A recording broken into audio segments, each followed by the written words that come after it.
whatever, I feel like the words kind of get remixed and matched, but I Yeah. think I try and talk to people like I actually don't try and talk to people on NFTs, but like when they come up and things like that, people are always quick to be like, oh, like that's dead or that's beat, like that was a wave that's over. But like for me, it was never just the actual like projects. It was always the underlying tech and it's like these tokens Okay. that get you into communities. And I think that's still very much alive. And I'm excited to see the way that rolls out. Like, do I think my like half the NFTs I own are going to actually Oh do my what I thought they God! did? It's W3bbie! W3bbie! Oh, is he live? Are you live right I'm now? live right now. Oh, Welcome back to the W3bbie Show. We are at episode 3.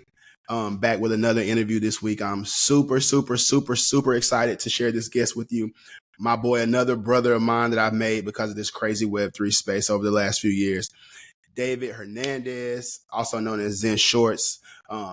Great guy out of New York, and is the you just told me your title. We just talked about it previously. Give me your title again at Happy Munkey. I'm the director of brand development at Happy Munkey. Boom, there we go. I know Dave's so outside of the professional world that I forget what my friends are doing on their 9 to 5s. But yeah, man, doing brand development at Happy Munkey, which is a cannabis company based in New York City, man. Doing really cool, amazing work. I actually had some Happy Munkey papers on my desk. I don't even know where they went. Probably somewhere getting put to good use. But yeah, man. So would you like to introduce yourself? Say hello to the audience. Tell them a little bit about your, I guess, 9 to 5 and what you're doing in that world. For sure. What's up, everybody? My name is David Hernandez. Like Trav said, I'm a New York City, Harlem native. Um, I work with a company called Happy Munkey. I've been with the company since we started 6 years ago. Our 6-year anniversary was actually September 15th. And we started as essentially like an underground like cannabis lounge before it was legal, to even do that here in New York City, really just pioneering on cannabis hospitality. Forbes called us the Studio 54 Cannabis back in 2018. And we were running that up until COVID and, just really pivoted into media, marketing, and then advocacy, really pushing for the kind of style of like cannabis lifestyle we've been pushing to go legal.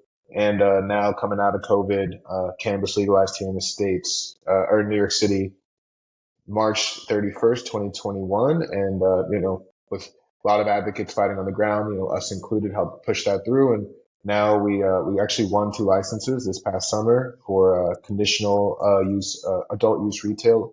And so we're going to be opening up dispensaries in Manhattan and Brooklyn, hopefully by the springtime.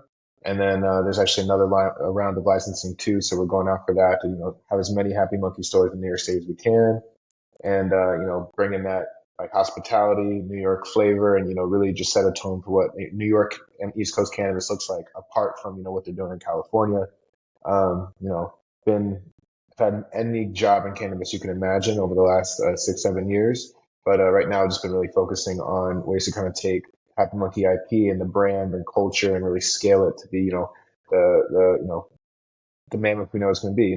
The long-term goal with most things is world domination. So we're out here step by step There trying you to make go. that happen. Yes, sir. Yes, sir. No, you guys do great work. And New York has its own cannabis scene now. And it's so crazy to me. I just spent like a few weeks there last month and we got to hang out. But being there and just like, I used to live in New York almost 10 years ago. And the cannabis culture is grown. It's like way more public now because of legalization, of course. But it has its own vibe as well. You go to LA or like on the West Coast has a cannabis vibe, but New York has its own cannabis vibe, which is like blossoming into this really cool and beautiful thing. It was so crazy just walking around and just smelling it, as much as I did. In comparison to past trips, like over the last year or so, I would say it's just been more and more of a thing. So that's really cool. And you're right in the center of it. You're smack dab in the center of, building this cannabis culture uniquely to New York with Happy Munkey. And like, especially, in your work specifically with events, that's where people are getting that in real life vibe and like coming and cultivating that in person. But before we dive 100%. too deep in cannabis, I want to talk cannabis for sure.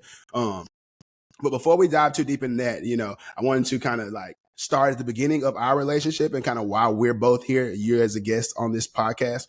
Because I met you in New York at my first NFT NYC in 2021, where I also met our last week's episode guest, Russ.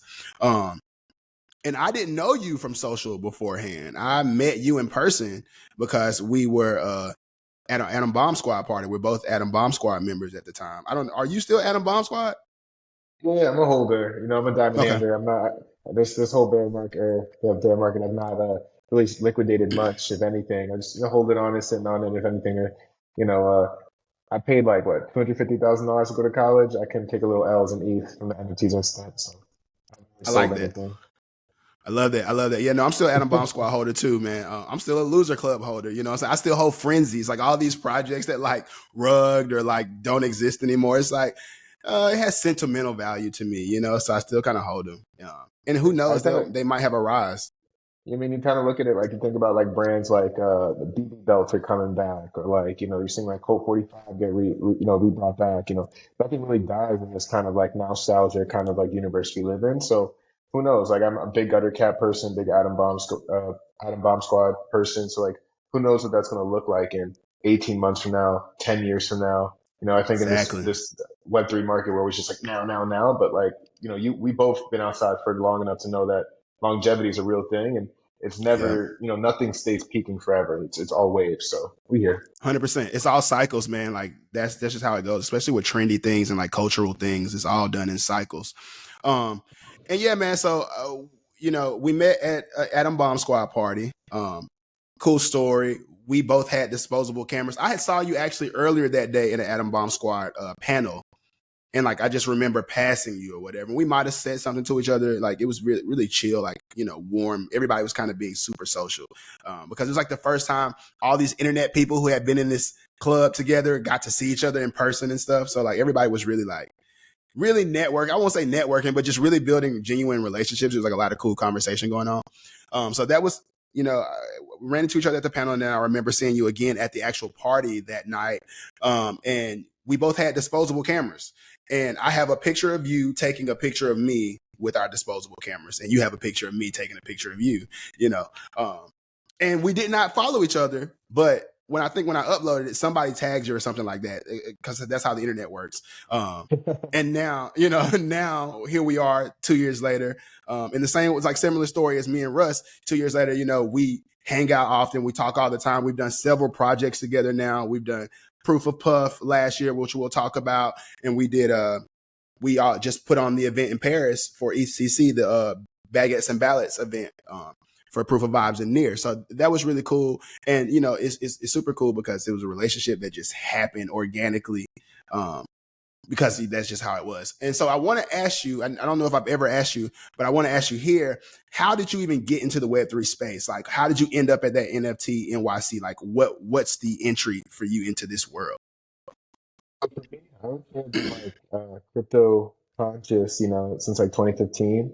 I had like friends who were like, oh, who were like former Silk Roaders and things like that. And they're like, oh, like there's Bitcoin, there's Ethereum, and then I got like one of my friends was a big Litecoin and Ripple maxi back in the day, and so I got into that and dealt with like the big boom in 2017 and then also the big winter in 2017. So I experienced that. Mm. So I had wallets set up. I had things, I was aware of the space, but I hadn't jumped into NFTs yet.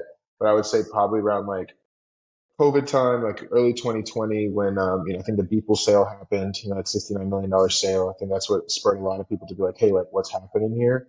So that got me into looking into OpenSea, and I actually minted some like Happy Monkey NFTs, just to, like see what was going on. And I think I spent over an ETH trying to mint them because like gas was high. I didn't understand what was Ooh. going on, and Yeah.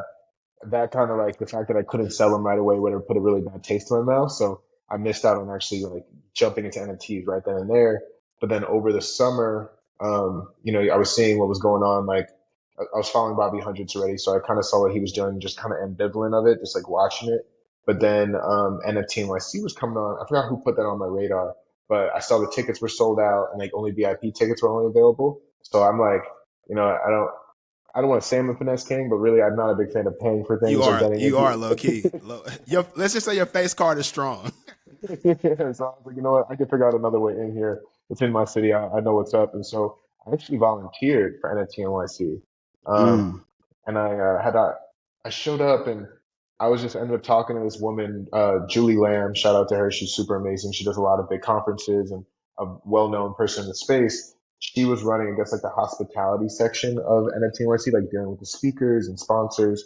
And, you know, by happenstance, I ended up on her team after talking to her for a little bit, and was able to kind of just like get a free reign of running around NFT NYC, just checking up on booths and sponsors and sometimes checking in with speakers. But compared to the people who are running registration or check-in, I kind of got to like really pick my own destiny and be as active as I wanted to. So that kind of plugged me into the heart of the actual conference. But then I think that was when people actually believed in the conference more than the satellite events, right? I feel like now there's a big like satellite Yeah. event faction that people don't even pay for the conference anymore.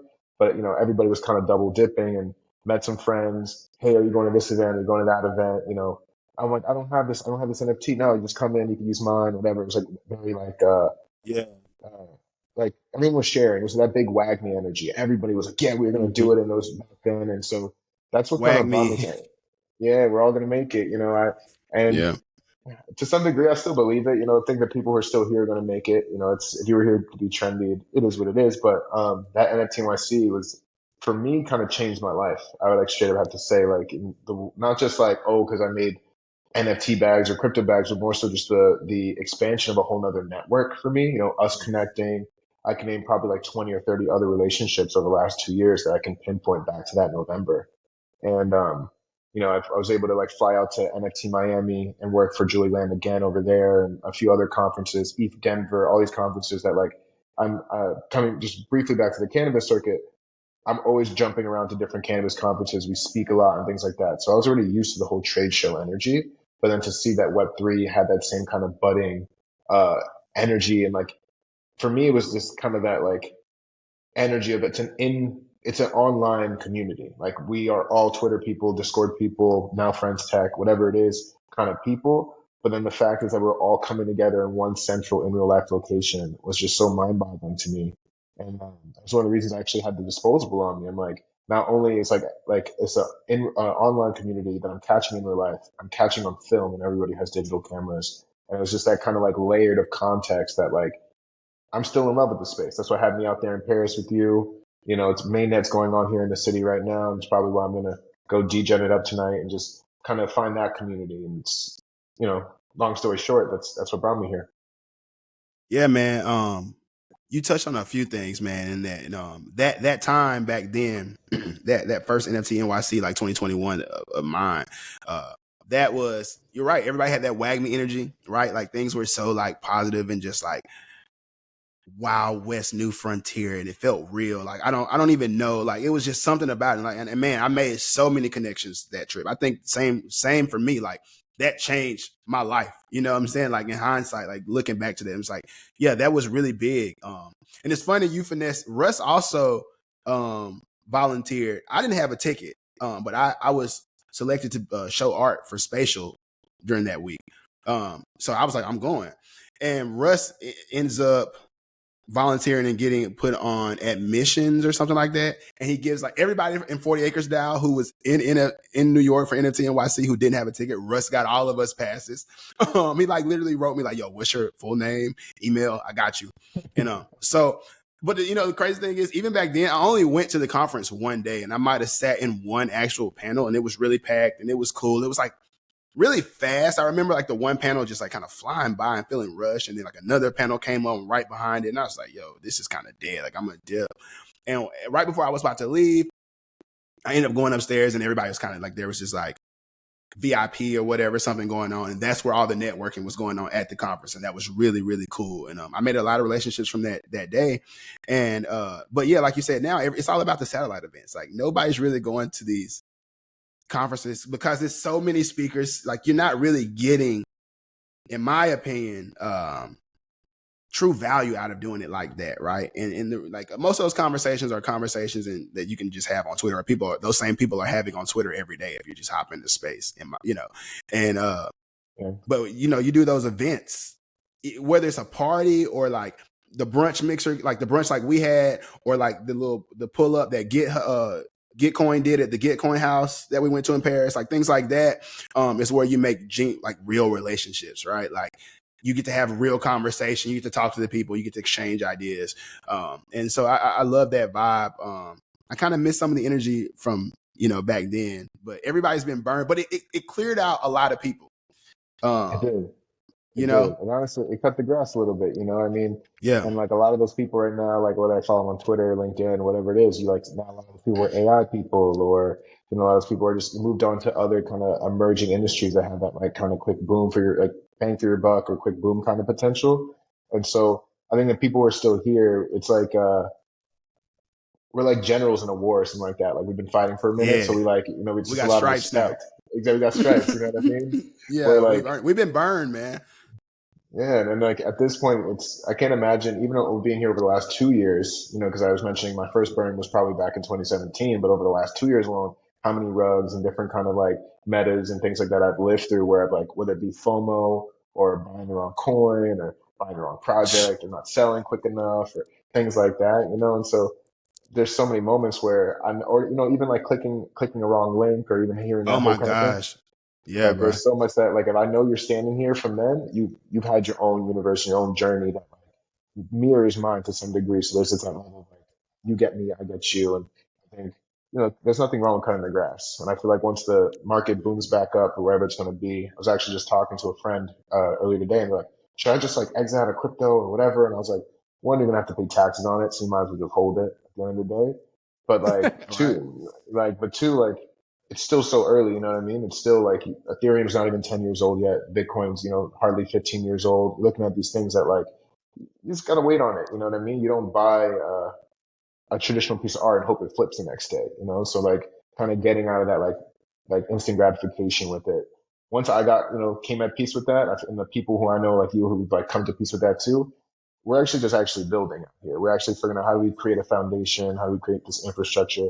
What's actually intriguing us now, not just trying to fill our pockets. And it's a lot more fruitful mentally that way.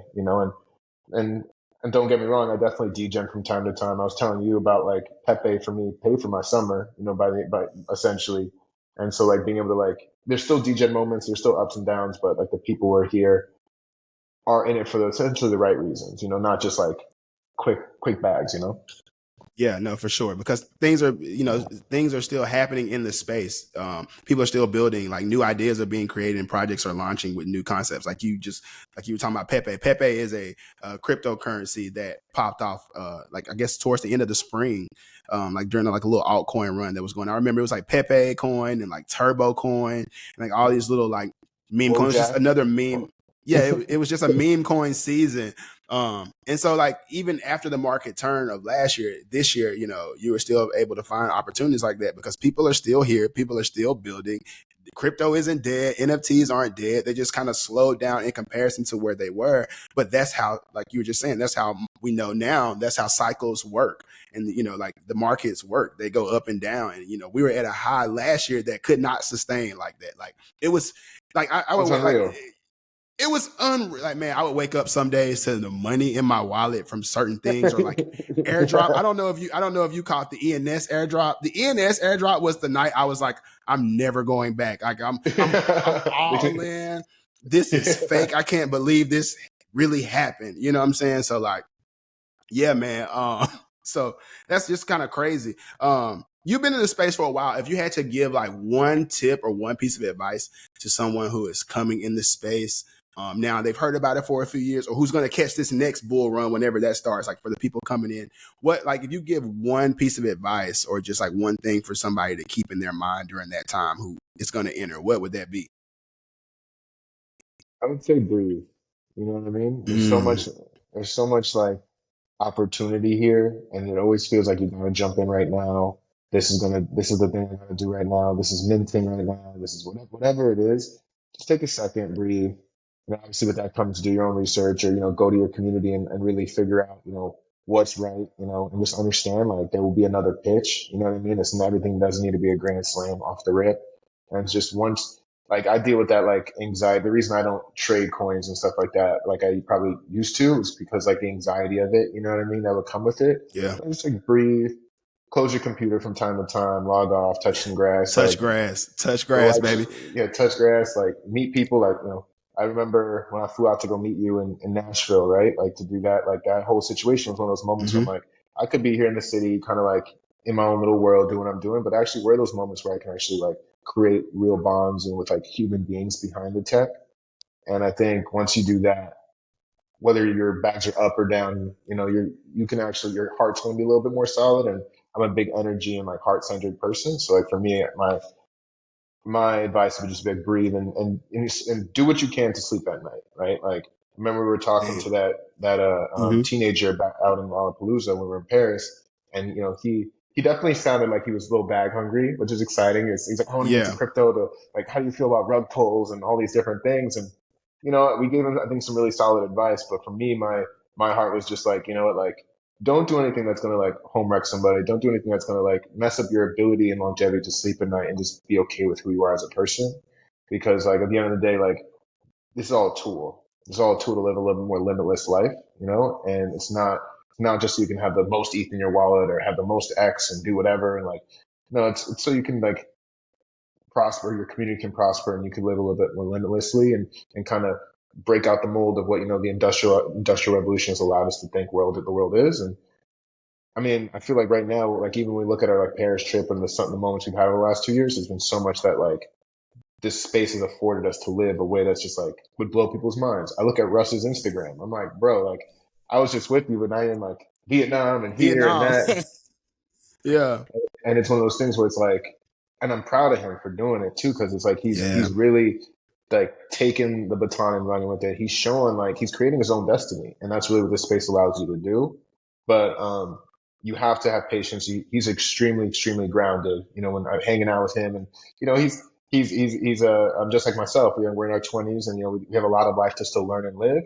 But like at the core, he's a person who like I genuinely am excited to see grow, and I feel like for anybody jumping into space, the more centered you could be on who you are as a person and what you want in the space, and not just trends and whatever it is, the better off you'll be. So breathe and just find some center. That'd be my advice.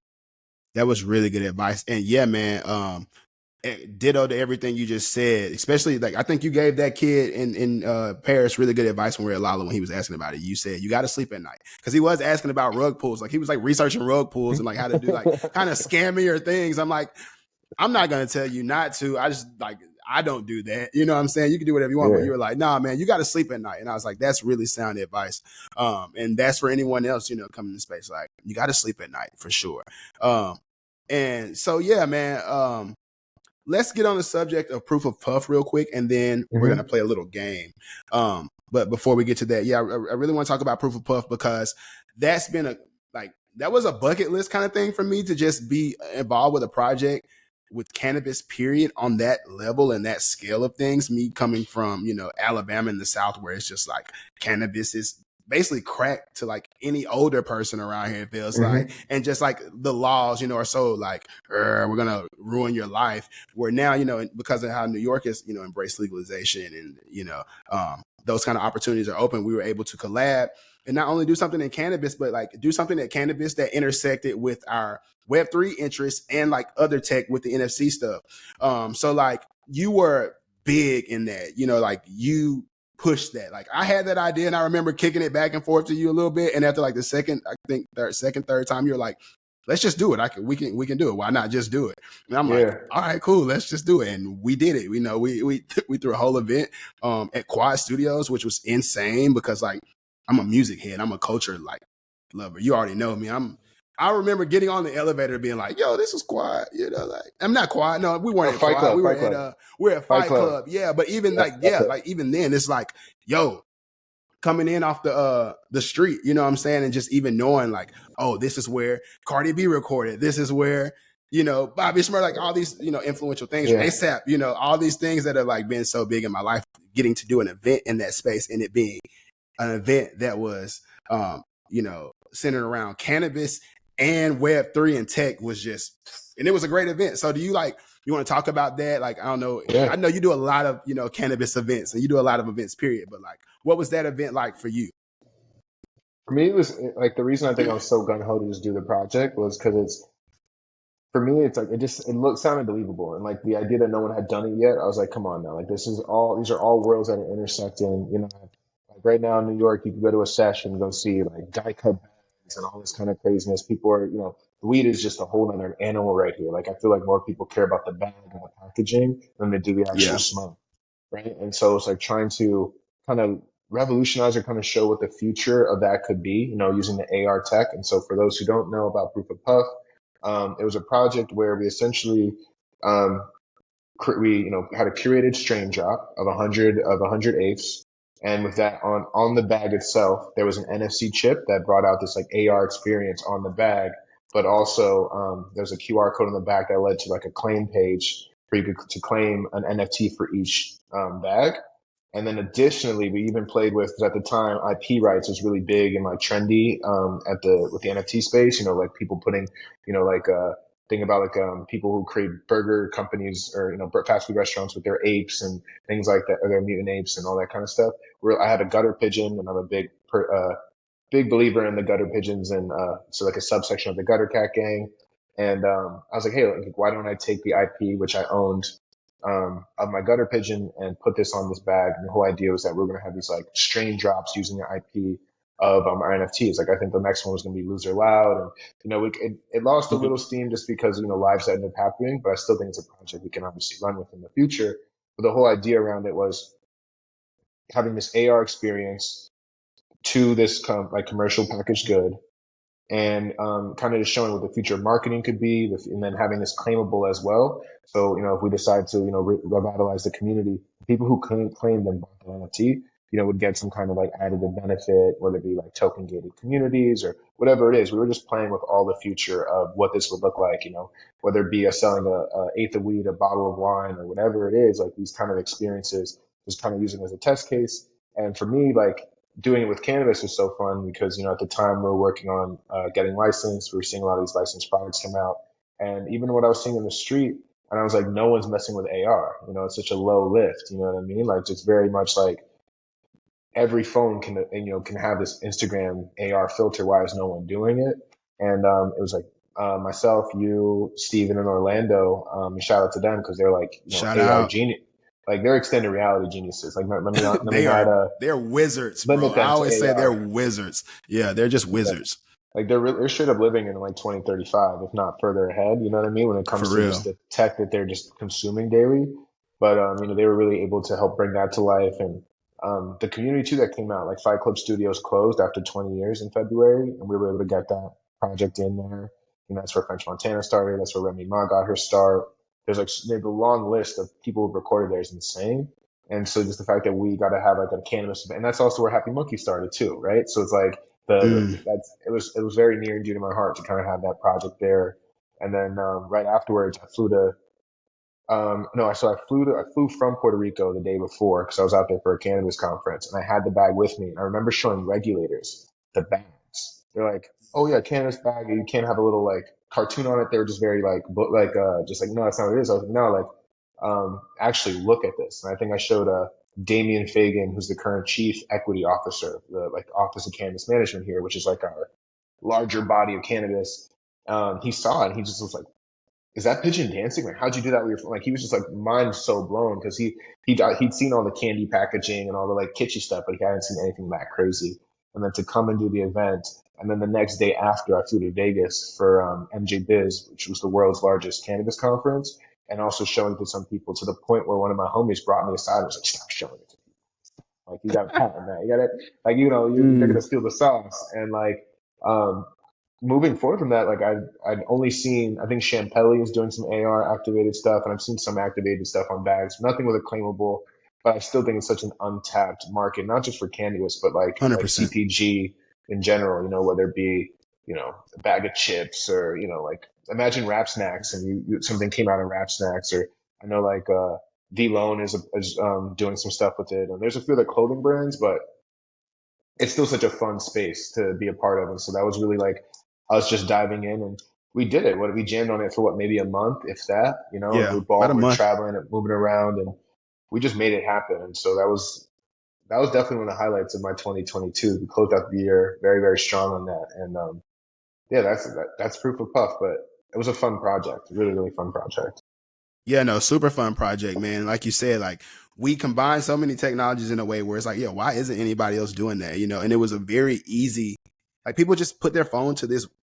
So to people who weren't at the event, You get your bag, you get your eighth, and like you said, the eighth had a little pigeon on it, which is an NFT that he owns, and he has the rights to use that pigeon commercially however he wanted. So we chose to put it on the bag and brand the bag with it. You put your phone to the bag. You just put your phone on the bag, and we had a chip inside it that activated an AR filter. And when you put your phone, the filter asks you to find the image. When you put your phone up to the image, the pigeon came out and danced. It was in 3D. And then on the backside, you could scan a QR code and claim an NFT proving that you puffed the pack. Right. Exactly. It was on-chain verification of what you smoke, because so often, like I live some, like, in places where like there isn't like everything's criminalized, marijuana is criminalized heavily, right? So like most of the time when people tell you they have a certain strain, you don't really know. Like you just know that like rap songs are talking about this strain right now. So of course the plug is saying I got this strain, but like there's no way to know. But you have this verified token that's coming from the brand. Just in the future, those kind of things will be implemented, and we know that. So we were just showing that as a case study with Proof of Puff. And, it's set up in a way, like you said, we can do future drops if we wanted to. We can reactivate the community whenever, because there's, verified proof of who smoked the first inaugural, drop of Proof of Puff. And, we can do future drops with new tokens and things like that. And I always thought that was just really cool combination of tech, then something we got to do to onboard more people into the space, right? Like we had 2 panels discussions at the event to just let people know who weren't in Web3. Like, and the thing about it is, the event, why I loved it is probably 90% of the people in that room had no idea about anything Web3 related. Would you say that? Yeah, I would say most of the people just like a normal, like, I'm gonna say, like, it was a normal crowd. Like people weren't there being like, "Oh, I'm here to claim my NFT." It was like, no, they were like, we aficionados, they were friends and family. I kind of put it out, we shared it to our networks and whatnot. But people just wanted to see what it was, and it was a cool little intersection of folks that like, still come up to me and talk to me. They're like, "Oh yeah, I remember that was like my first time learning about an NFT that actually made sense to me," and like we contextualized it for people in a way that's not like, here's a picture of a pigeon, but it's like, no, actually, here's some like bud that you actually like smelled good. Like, I sourced it too. And so it was like finding weed that like I looked through maybe like 30 pounds of different pounds and flavors of weed to find something that was like, I wanted to be different, crazy. Cause like we always talk about like, like you said, what the rappers have, like right now, everyone loves candy, whether it be like lemon cherry gelato or like a rumps or whatever the rappers are talking about. I wanted something that, yeah, there we that's go. exactly, I got it. There we go. Yeah. And just having something that like, the whole experience, and I'm a big experiential person, whether it be the events I throw, just even the people I connect, whatever it is, I believe in whatever I'm doing is going to just lead to an amazing experience. And that's really what drives me.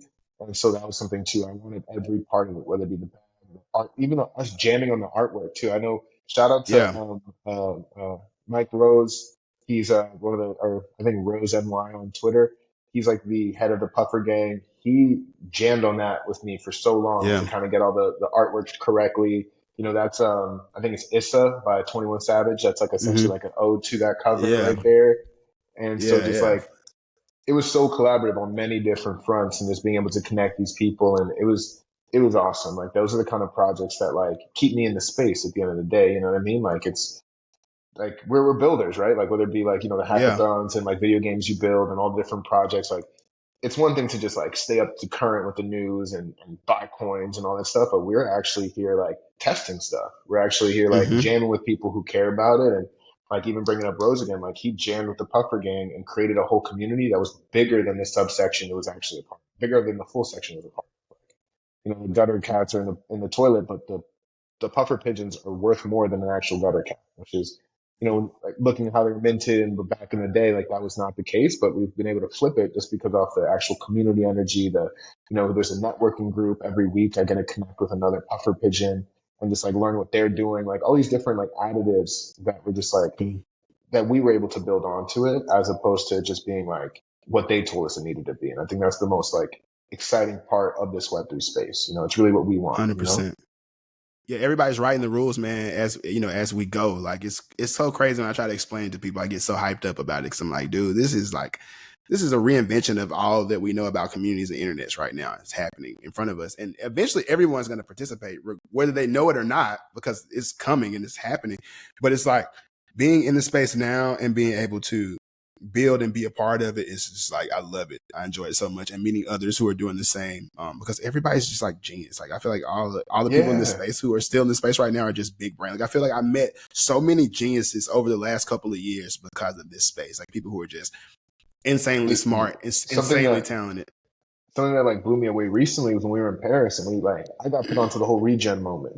You know what I mean? Yeah, regens. Yeah, Like the whole like instead of geniuses. geniuses, instead of being degenerates, like burn it down, like just consume, consume, consume, just be delinquents. This whole idea that this space you can actually be like regenerative with it. You know what I mean? And have these Hmm. regenerative finance, have these like ways of these models that actually don't just fill up your bag, but actually like do social goods. Maybe fix roads, help out with public schools, climate change, all these different things where it's like, damn, like Hmm. and it's not in a novel way either, but actually in a way that's like supposed to be impactful. That this is so early in the space. Like, I feel like whether it be the Kevin Owakis or Annalise or any of these people who are part of that Git community, like, you guys are the ones who are gonna like set the foundation for when this is mainstream. There's gonna be this Yep. regenerative like ethos to it, underlying whether it be mixed in with the like medicine mixed in with the food or like more blunt. We kind of got to see the foundation of that, and that was just like, damn, like geniuses. Like this is so fucking cool. Like these Geniuses. people are literally like the rule book was be a degenerate. The rule book was like fill your bag.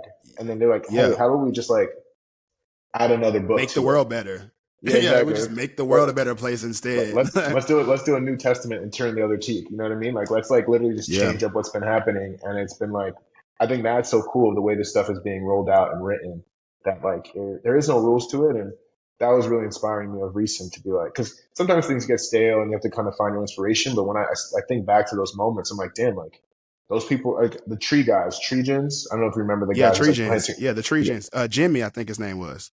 Jimmy yeah the guy who's planting all he's like broke a Guinness World Record book record Yeah, for he had a planting the world most record. trees Yeah. like insane shit you know what I mean and I'm like wow like this is all still so exciting, and it's just you got to know where to look, but also just keep your eyes open because it's happening everywhere, and nothing is set in stone yet, which has been really exciting.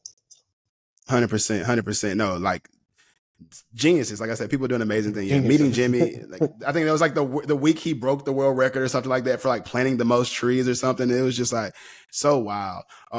But yeah, man. Okay, cool. Well, that's gonna wrap up the interview portion or the questions I had for you at large for this interview. We're gonna play a little game, which is a word association game. But before we do that, we're gonna get a word from Lil Nouns, which is this episode's sponsor. Lil Nouns is a community that is shaping culture by funding one idea at a time. Ideas like a free-to-use music library and skate park makeovers in Brazil are just a few ideas funded by Lil Nouns. Join Lil Nouns now at lilnouns.wtf. That's LILNOUNS.WTF. Yeah, we're back. So let's play a little game. I'm going to explain a little game to you. A little game is it's different than the second episode. If you've seen Russ's episode, that was the first time we did a little game. We're doing a different version of a little game this time to just kind of test out where this is going since this show is still so new. I'm going to say a word. You're going to give me the first thought or the first thoughts that come to your head around the word. Cool? So you give me one word, I give you one word. I'm going to give you a word and you say the first thing that comes to your mind when I say that word, whatever that word, whatever Okay. rushes to your mind. Okay. So Okay. we're going to, it's a mix of things. It's kind of tech. It's kind of culture. We'll start off kind of chill and we'll work our way. So the first word is AI. Ooh, I think of ChatGPT. ChatGPT. Yeah. Okay. Well, how do you feel about ChatGPT? I use it all the time. For me, like I've integrated in my workflow in a way that like and I use Bard too, but I feel like ChatGPT kind of won my heart. I still pay for it, so it's just like something I use. But I know there's tons of other AIs and models and things like that that I probably I do use as well, like Fireflies on meetings and things like that. But like ChatGPT for me is like what really broke into the mainstream. You know what I mean? Like you think about like those moments like like Blondie and Fab Five Freddy having that first hip hop song and brought like hip hop to mainstream. People always like, there was hip hop before. There was, of course there was, but like what really put it, in like the most people's faces. And I think ChatGPT was that, you know what I mean? And so, and for me, I think the two for now, I don't want to say forever inseparable, but for me now, like AI and ChatGPT, that's like the first thing that comes to my head. Okay. When at least I want to explain Cool. it to people, so. Yeah. No, that's most, like you said. I think that's a great analogy. Like, this is the thing that's taking AI really mainstream and, like, and putting that in the forefront of pop culture right now. Okay, so my second one for you is NFTs. What was the word? NFTs. NFTs. I would say, damn. Part of it, like, what came to my head immediately was like not dead. You know what I mean? Okay, But I like that. Not dead. yeah, not dead. Like it's. Yeah. I think it's just so much bigger than the token, and like even like Friends Tech right now, you could hypothetically say like those keys you're buying are like non-fungible tokens or on-chain token or whatever. I feel like the words kind of get remixed and matched, but I Yeah. think I try and talk to people like I actually don't try and talk to people on NFTs, but like when they come up and things like that, people are always quick to be like, oh, like that's dead or that's beat, like that was a wave that's over. But like for me, it was never just the actual like projects; it was always the underlying tech and this like these tokens Okay. that get you into communities. And I think that's still very much alive. And I'm excited to see the way that rolls out. Like, do I think my like half the NFTs I own are going to actually do what I thought they did when I minted them or bought them? Probably not. But Probably not. yeah, probably not. It would be 100% real. But Yeah. I still think the like tech, the community, is not dead. Is it chill compared to what it used to be? Sure, it's not an erupting volcano anymore, but it's still here. Yes, sir. Yes, sir. I completely agree on that. Okay, the third one is Soho House. Ooh, Soho House. I was just like, it's the place. I'm a big fan of it. And I throw a lot of events there. Like Soho House for me has been like one of those things that I think I've been a member for almost 2 years now. That I think I feel a little pretentious when I talk about it. Like, don't get me wrong, because I try. People are like, oh, it's Soho House, but I'm like, no, it's actually like one of the only real places around the world I can like have a global community no matter where I go. Like we're in Paris. We went there when I was in Scandinavia. I went to the Copenhagen house and Amsterdam houses, and these like it's just crazy to be anywhere around the world and have a home. Someone like I try and learn the language, but I can go somewhere and they speak English. They can point me to the right place. Like and then now I've been doing events there for in February would be a year, so a little less than a year. Nice. I just did a screening for Cypress Hill guys, the Soul Assassin guys out from Cali. Did something West Side Gun there, and I'm planning a few other events for like Hispanic Heritage Month. And I think for a person like myself, who's a big community person and a big events person, Soul House is like I think I'm the kind of person they want there. It's not a right fit for everybody, and obviously do what's within your like monetary means. But big fan of that, and it's always cool. They can bring the homies there. There's very few things that like in 2023 that still have that allure, that like, oh man, I want to get Yeah. in or I heard about it. And, this, it's like a well-known secret, it's kind of like Hmm. interesting. It has that kind of vibe to it. But yeah, I would say it's the place. Like I like it. Like I can go a lot of places in New York, but for me, it's kind of where I hide away sometimes. It's like, I know I won't be bothered there Yeah. unless I like would want to be. And it's very, very rarely do you get that kind of like anonymity and comfort and relaxation in a place like New York City or, anywhere around the world. So, True. No, I love Soho House. You're my favorite person to tag along to Soho House with. Uh, okay, and the next one, friends with benefits. Not sexually. The NFT, FWB. the NFT community. Yeah, FWB. Yes. FWB. Um, what was my first word association with it? Well, so right now the only thing that's coming to my head, and I can explain it, but this definitely goes more in depth, is refraction, which is like that Oons Oons party I went to Hmm. out in Paris, and then they're Hmm. doing one here I think tomorrow for mainnet, and it's Oh, like nice. it's cool that they're doing so. FWB, for those who don't know, is like a social focused DAO or decentralized autonomously run organization, and essentially it's like similar to a Soho House where you have these like I was you gonna pay say that. I was like very similar. in ethos, you pay this like not monthly due or quarterly due, but you just you buy the tokens and you buy into the community, and with that, depending on how many tokens you have, you get different access to different events and whatnot. And they have like they have treasuries for certain markets. You can do monthly events, and it's really all about getting like people in the Web3 space out and about, and I mean not just offline, but like online too, and um, just meeting and congregating. And so the reason I mentioned refraction is because I went to that refraction party in this like Berlin style club in Paris, which was really cool. Connected with some really cool people there. Also got to just see the sunrise and be out to the wee hours in the morning. But You were out I, to the wee hours of the morning every morning. that's true. That is true. That is You like, was real DJ, and I was like, yo, Dave kicks it. I was like, yo, Dave kicks it, bro. yeah. I'm sleepy. Like, No, it's true. I would say out of like the 10 days, 11 days I was there, I probably saw the sunrise like 8 of them, you know. So definitely. it was kind of wild, but um, I mean, that's what you do, you know. That's why, like, even now I'm a Yeah. little like hesitant to go link up with some DJs for this main net New York right now because I'm like, can I, like, we just had Fashion Week. I don't know, can I do another like 6 a.m. kind of night? And we'll see how I get pulled after this phone call or after this interview. You But can do it. oh, You're I built definitely different, can dog. do You can do it. You can do it. it. That's that New York in you, bro. It's just something. It's a built different. You know, it's just built different. Okay, this is the last one. Coinbase. Ooh, Coinbase. I had to throw a wrench in there. Honestly, I would give it a big, I would be a oof, sigh, head Mm, shake, because it's like as much as I want to have negative feedback towards it, I'm still forced to use it, right? Because in this space where there isn't a lot of solid, there isn't a lot of like, trustworthy things, you know what I mean? Like just look at like yeah, FTX and all these other kind of like wild places people have kept their money. Um, in terms of exchanges to buy crypto, right? Like I know MetaMask now allows you to buy with PayPal and all this stuff, but you get like a little upcharge. Like it's what you get fair rate. Being in a state like New York, I end up having to use VPNs or other things like that to actually like purchase and get my money when I pay for it because New York is just with everything yeah, backwards when it comes to monetary stuff. But at the same time, I have a debit card where I can like cash out my crypto and not just like Bitcoin and Ethereum, but if I own a bunch of fucking like Algorand or whatever, whatever, yeah. random kind of like out of the thousand coins they have Sheep. listed, exactly, all Yeah. these different things, like I can just seamlessly, without even thinking about it, use this card around the world because we were using it like because it's Visa backed or Mhm. whatever, using it all around the world, like it's obviously it's what the crypto world needs. We need more stable, like mainstream, effortless ways to do it. It's just some of these like speed bumps, like I think we were jamming about like when you were here in New York, you try to buy some like ETH or something like that. When I got try to buy Yeah. some ETH here, I got, I think it was 7 or 8 days before I had access to my 7 money, days.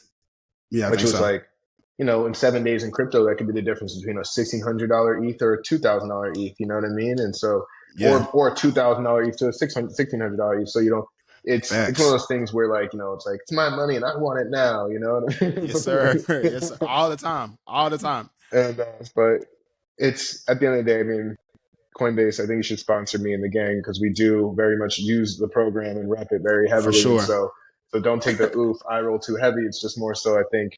Um, it's like in a world where there's a lot of evil, it's neutral. You know what I mean? It could be worse, could be Yeah. better. The things I'm complaining about with time will get better.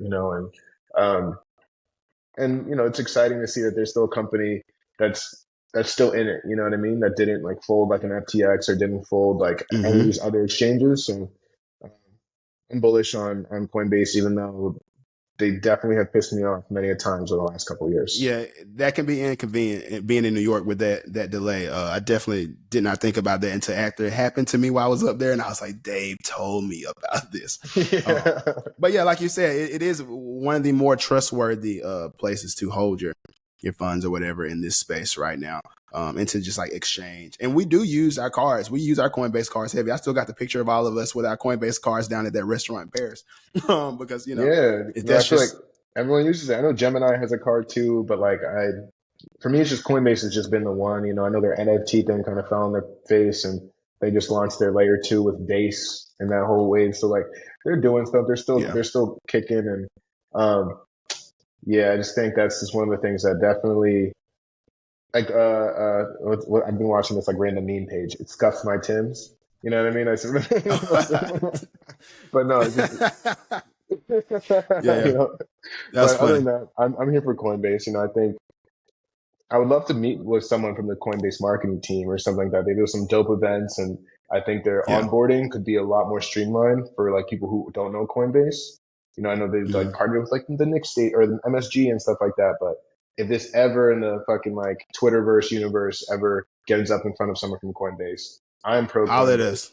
Holler at us, and like I Yeah. got tons of ideas, and we use it. You know, we're actual users. So like Yeah. users and onboarders and friendly faces in the space. So if there's Facts. anyone in town Facts. and people of color, don't get that mixed up either. There are not a lot of us. It ain't a lot of us out here. Yeah, it ain't a lot. We go do the traveling to the events. It ain't a lot of us. That's why we're here doing the work right now. 100%. Man, awesome, dog. Man, that's all I have for you. Honestly, man, I want to thank you for just taking time out of your day to do this. I know I've been hounding you for weeks. I'm like, we're gonna do this. It was my fault at first. I was like, yo, I haven't said everything I needed to, but I just appreciate you taking the time to do this. This has been a great conversation. Hopefully, the audience finds it, entertaining and informative, which I think they will. Do you have any closing remarks that you want to, give to the audience, and also tell them where they can keep up with you online? Closing remarks. No, just for those who are watching this, whether it be like tomorrow and 10 years from now, I hope like the conversation we had like holds up, and I'm excited to see where the space goes. Um, I'm pretty friendly, and if you see me in person, like say what's up. Definitely, whether it not just might not just be at crypto events. Like I'm really like all over the place. So if you You ever be see me, outside. I really am. Yeah. So like feel free to reach out, and then socially, or I guess social media. You could catch me on Twitter or X at Zen Shorts, Oh yes, X now. ZenShortz. My Friends Tech is under the same space for those who use Friends Tech. And then on Instagram, I'm at Dave DAVEHV. And yeah, when you do this too, you could put my email in it or whatever, Trav. Like I don't mind people can't have my phone number, but for Telegram people can't forgot the Telegram folks at Happy Munkey with a U, because I know a lot of y'all on Telegram. So yeah, but feel free to reach out to me, and I'm always down to like hear what you got going on. If there's any way I could plug in and help out, or for those listening, like I really am like an energy person. So if it moves me, that I have time for it, I will make time for it. I never say I'm busy. I just say my plate is full, and so hungry man can't complain that he's eating. So let's say that. Let's keep it moving.